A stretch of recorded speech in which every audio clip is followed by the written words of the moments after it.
Jenis asam amino dan nukleotida. Beberapa asam amino asid diperoleh dari makanan makhluk hidup berbeda dalam kemampuannya melakukan sintesis ke-20 macam-macam amino juga berbeda dalam hal bentuk nitrogen yang dapat digunakan sebagai prekursor gugus amino sebagai contoh Uticus albino dan manusia yang hanya dapat melakukan sintesis 10 dari 20 asam amino yang dibutuhkan sebagai unit pembangun bagi biosintesis protein.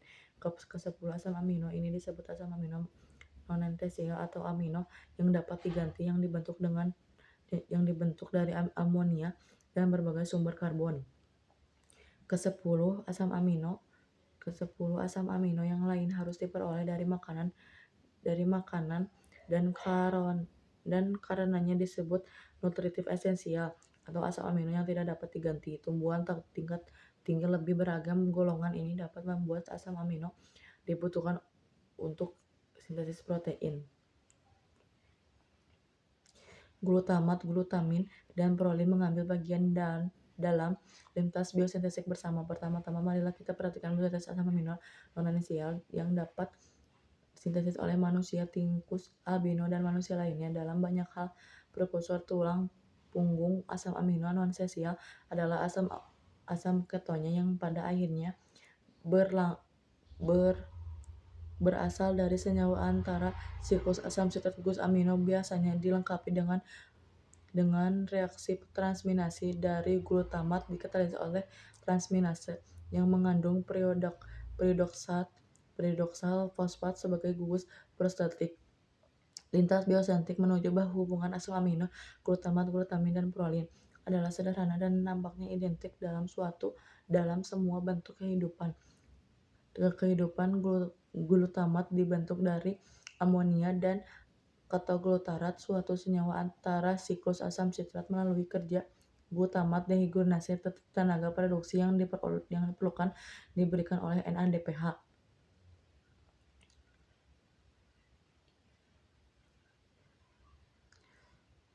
Biosintesis asam amino esensial. Lintas bagi sintesis asam amino esensial pada nutrisi tikus albino dan manusia telah disimpulkan dari penelitian biokimiawi dan genetik mikroorganisme yang mampu membuat senyawa ini. Kita tidak akan mengamati lintas ini, tetapi kita dapat membuat beberapa kesimpulan umum mengenai lintas ini. Lintas yang mengarah kepada sintesis asam amino esensial biasanya lebih panjang 5-15 tahap dan lebih kompleks dibandingkan dengan lintas yang menuju asam amino non-esensial yang kebanyakan dibentuk melalui beberapa tahap yang lebih kecil dari 5. Hewan tingkat tinggi tidak mampu membuat beberapa asam amino esensial karena tidak memiliki satu atau dua enzim pada lintas sintesis tersebut. Lintas asam amino esensial yang paling kompleks adalah lintas menuju fenilanin, triptofan, dan histidin yang memiliki cincin benzen atau heterosintesis. Cincin ini, terutama kedua cincin pusat triptofan, memerlukan sejumlah tahap reaksi enzimatis yang kompleks. 5 asam amino esensial bagi hewan disintesis oleh tanaman dan mikroorganisme dan dari asam amino non-esensial threonine, methionine, dan lisin dibentuk dari asparat, arginin, dan histidin dibentuk dari glutamat, isoleusin dibentuk oleh bakteri dari asam amino esensial tirosin. Biosintesis asam amino diatur secara allosterik. Pengontrolan sintesis asam amino yang paling responsif adalah melalui penghambatan allosterik. Reaksi pertama terutama di dalam urutan biosintetik oleh produk akhirnya. Reaksi pertama pada urutan tersebut yang biasanya bersifat tidak dapat balik dikatalisis oleh suatu enzim allosterik. Sebagai contoh, memperlihatkan pengaturan allosterik bagi sintesis isoleusin dari threonine seperti telah didiskusikan sebelumnya. Produk akhir isoleusin adalah modulator negatif bagi reaksi pertama. Pada urutan ini, modulasi allosterik atau non-kovalen sintesis asam amino ini bersifat responsif dalam kisaran waktu menit pada bakteri. Contoh lain yang patut Contoh lain yang patut diperlihatkan adalah rangkaian pengontrolan allosterik yang demikian teratur terhadap aktivitas glutamin sintase E. coli pada bakteri ini. Glutamin adalah senyawa pemberi gugus amino pada biosintesis berbagai produk metabolik. Delapan produk metabolisme glutamin pada E. coli sekarang diketahui bertindak sebagai modulator umpan balik negatif terhadap aktivitas glutamin sinetase, yaitu salah satu enzim pengatur yang paling rumit di antara golongan enzim-enzim yang pernah kita ketahui, karena ke-20 asam amino harus diproduksi dalam proporsi yang benar untuk melangsungkan sintesis protein. Sel telah mengembangkan bukan hanya cara-cara pengontrolan kecepatan sintesis asam amino itu secara sendiri-sendiri, tetapi juga cara dalam mengkoordinasikan pembentuknya. Koordinasi tersebut terutama berkembang dengan baik pada sel bakteri dalam keadaan tubuh cepat. Bagaimana sel E. coli melakukan koordinasi sintesis asam amino, lisin, methionine, threonine, dan isoleucine. Semuanya dibuat dari asparat. Tahap-tahap dan asparat menuju aspartil fosfat dikatalisis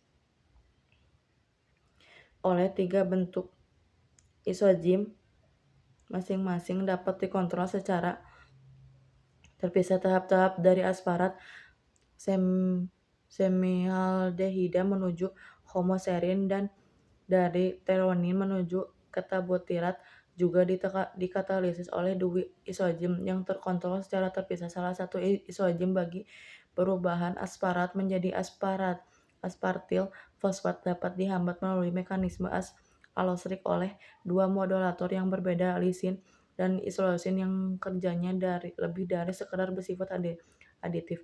Ini adalah contoh lain dari penghambatan bertahap.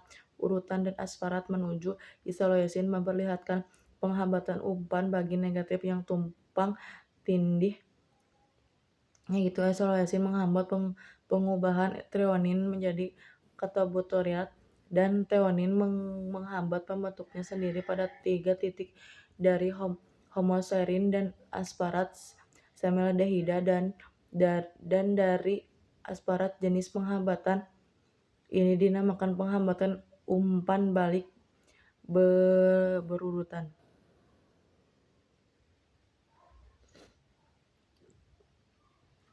Biosintesis asam amino juga diatur oleh perubahan konsentrasi enzim. Mekanisme lain dalam pengaturan biosintesis asam amino adalah melalui pengontrolan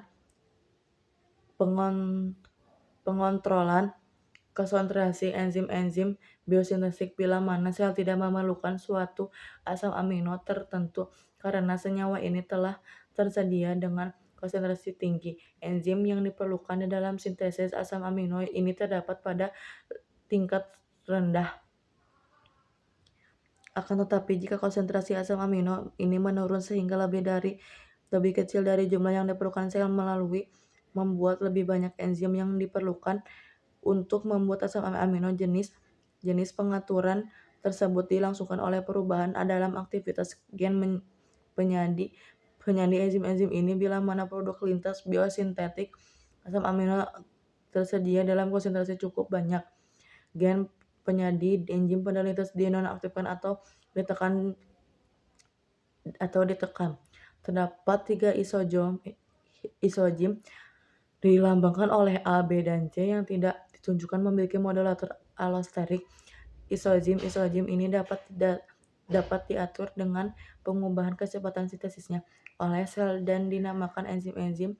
Dapat ditekankan baik sintesis isozim A maupun isozim B ditekankan pada E. coli bila mana terdapat methionine dalam jumlah cukup. Glisin adalah prokursor porfirin.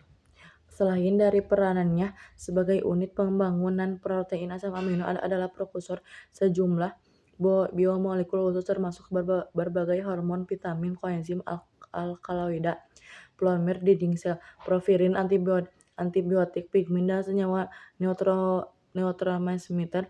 Semuanya memainkan peranan biologis yang penting. Pada diskusi ini kita tidak dapat menjelaskan lintas-lintas biosintetik sekunder yang menghasilkan produk tersebut, akan tetapi kita akan menjelaskan secara singkat dua contoh. Contoh pertama adalah sintesis kreatin yang penting dalam biokinetika otot dan syaraf dalam bentuk fosfokreatin. Kreatin dibuat dari 3 asam amino, glisin, arginin, dan metonin. Biosintesis protein dengan glisin kembali berperan sebagai prekursor utama, mengabarkan contoh penting lainnya karena nukleus porfirin memegang peranan yang penting pada protein heme seperti hemoglobin dan sitokrom, sebagai juga Mg2+ yang mengandung turunan porfirin. Klorofil porfirin disusun dari 4 molekul turunan monopeptid, yaitu porfirinogen, yang disintesis dalam urutan seperti diberikan pada lintas ini terutama dilukiskan di dalam penelitian pelacak lab isotop yang dilakukan oleh David Semin. Pada reaksi pertama, gliserin bereaksi dengan suksinil-CoA menghasilkan asam amino ketaudipat yang kemudian mengalami dekarboksilasi menjadi asam aminolevulinat dan karbon dioksida. Senyawa turunan porfirin terkumulasi pada beberapa penderita genetik gangguan genetik. Beberapa enzim tertentu di dalam lintas biosintetik dan glisin menuju profin menyebabkan akumulasi prekursor profin spesifik pada sel darah merah pada tubuh dan pada hati. Penyakit genetik dikenal sebagai porfiria pada salah satu terutama jenis porfiria yang terutama mempengaruhi sel darah merah terjadinya akumulasi. Degradasi gugus heme menghasilkan pigmen empedu. Porfirin besi atau gugus hemoglobin dilepaskan dari sel darah merah mati di dalam ginjal, diuraikan dan menghasilkan Fe3+ bebas dan bilirubin, suatu senyawa linear atau terbuka turunan tetrapirol. Bilirubin menjadi terikat pada albumin serum darah dan diangkut ke hati. Tempat senyawa tersebut selanjutnya diubah menjadi senyawa turunan larut air dan disekresikan ke dalam empedu. Bilirubin adalah pigmen yang menyebabkan warna kuning pada kulit dan bola mata pada penyintas sakit kuning yang disebabkan oleh gangguan pada fungsi hati. Nukleotida purin dibentuk melalui jalur yang kompleks. Sekarang marilah kita mengamati proses nukleotida dengan asam amino yang berfungsi sebagai prekursor penting. Hampir semua organisme hidup kecuali beberapa bakteri nampaknya mampu melakukan sintesis nukleotida purin dan pirimidin. Kedua nukleotida purin induk dari asam nukleat ini adalah adenosin 5-monofosfat AMP yang juga dinamakan adenilat, dan guanosin 5-monofosfat GMP atau guanilat. Nukleotida ini mengandung basa-basa purin berturut-turut, adenin dan guanin. Petunjuk penting pertama mengenai asal-usul biosintetik nukleotida purin diberikan melalui percobaan yang melibatkan pemberian beberapa metabolit berisotop kepada hewan dan penentuan tempat masuknya atom isotop ini ke dalam cincin purin. Walaupun kita dengan mudah menduga bahwa cincin purin dibentuk lebih dahulu berubah digabungkan dengan bagian ribosa fosfat. Biosintesis nukleotida purin ternyata dimulai dengan ribosa 5-fosfat dan cincin purin dibangun dan struktur ini setiap demi setahap. Jadi, tahap pertama pada lintas de novo ini menghasilkan ribonukleotida yang berantai terbuka, yang selanjutnya mengalami penutupan pada suatu cincin menghasilkan nukleotida purin. Nukleotida pirimidin dibuat dari asparat dan ribosa fosfat. Nukleotida pirimidin yang kita kenal adalah stidin monofosfat CMP atau siltidat dan hidrogen 5 monosfosfat OMP atau uridilat yang masing-masing mengandung pirimidin, sitosin, dan urasil. Biosintesis neoktida-pirimidin berlangsung dengan cara yang agak berbeda dari biosintesis neoktida purin. Dalam hal ini, cincin pirimidin dengan 6 anggota karbon dibentuk dulu dan kemudian didekatkan pada ribosa fosfat. Yang diperlukan di dalam proses ini adalah karbomoil fosfat yang juga merupakan senyawa antara di dalam siklus urea. Namun demikian, karbomoil fosfat yang diperlukan di dalam sintesis urea dibuat di dalam mitokondria oleh suatu enzim mitokondria, yaitu karbomil fosfat sintase 1, sedangkan karbomil fosfat yang diperlukan dalam biosintesis pirimidin dibuat dalam sitosol oleh bentuk enzim yang berbeda, karbomil fosfat sintase 2. Karbomil fosfat sitosol bereaksi dengan asparat menghasilkan karbomolesparat. Reaksi ini dikatalisis asparat transkarbonilase, yakni salah satu enzim di bawah ini. Dengan reaksi ini melepaskan air dari karbomolesparat dan yang dikatalisis oleh dehidrolesatase. Cincin pirimidin ditutup dengan pembentukan L-hidrolat. Senyawa ini lalu dioksidasi menghasilkan suatu turunan pirimidin asam orotat.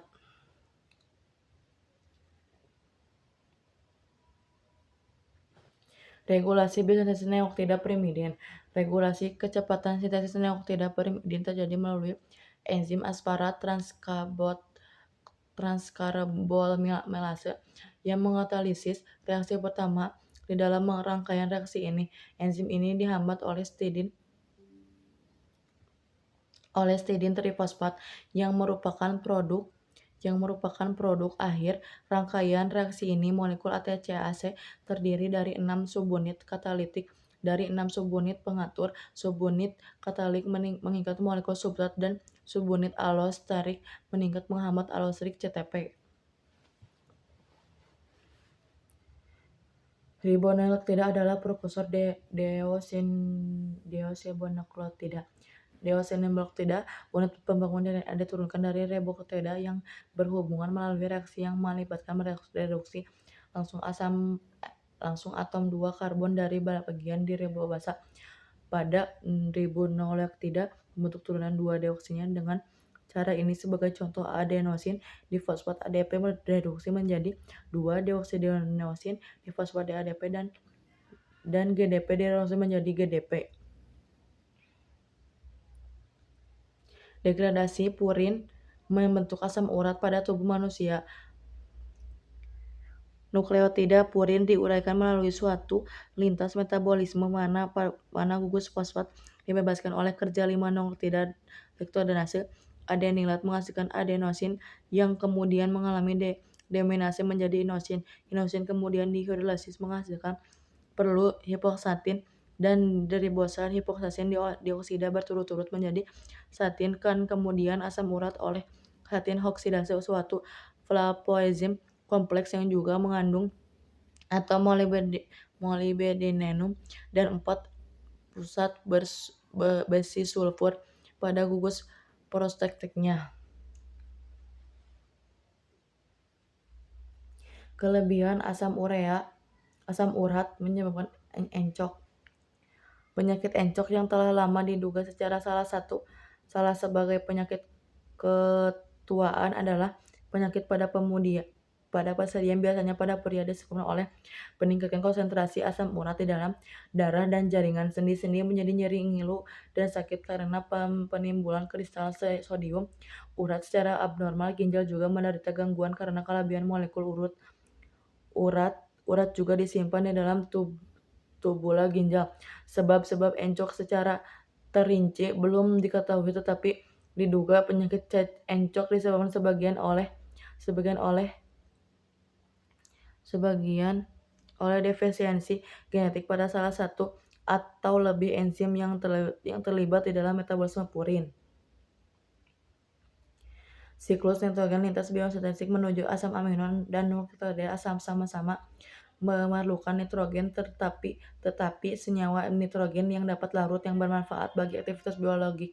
Biasanya jarang terdapat di lingkungan alamiah karena alasan ini amonia, amino, dan nukleotida dipergunakan secara ekonomi oleh kebanyakan organisme terutama karena senyawa-senyawa tersebut merupakan prekursor bagi asam nukleat dan proteinnya.